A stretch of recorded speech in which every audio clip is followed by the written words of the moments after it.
Good evening. This is the Business Day. I'm Herman Green. Minister of Industry, Commerce and Agriculture Audley Shaw is again criticizing financial institutions for their reluctance to provide funding to the medical cannabis industry in Jamaica. The minister was speaking at the opening ceremony for the third Medical Cannabis Integration Symposium in Jamaica this morning.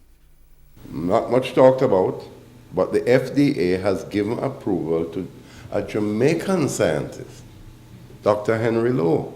And to show you what's happening and how backward our system is, not just in Jamaica, but led by the United States, the bank closed down his account in Jamaica. And Mr. Shaw says he will ensure that players in the industry have the resources they need to thrive. I'm committed as the responsible minister to provide the leadership required to mobilize the resources and the personnel required to ensure success. Failure is not an option. Israel is doing it, Germany is doing it, all over Europe they are doing it, and the United States has been studying it for 10 years and are now seeing cannabis as a worthy alternative to opioids that are killing off Americans. Crude futures fell by $1.39 today to settle at $72.94 a barrel. Oil prices settled lower as a ramp-up in imports led to an unexpected build in U.S. crude supplies despite ongoing supply shortages.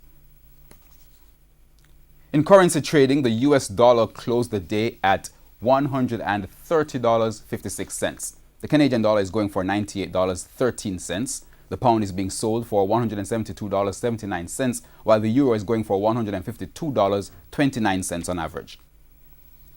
Now, the JSE index lost 154 points today to close at more than 305,000 points. The junior index lost 32 points. Among the winners were Berger Paints, C2W Music, Derrimon Trading, Elite Diagnostics, Fosrich, General Accident Insurance Company, Jamaica Broilers, and Kingston Wharves. On the losing side were Access Financial Services, Caribbean Producers, Honeybun, Jamaica Stock Exchange, Knutsford Express Services, Lasco Distributors, and Main Event Entertainment Group. And that wraps up the Business Day. I'm Herman Green. Good evening.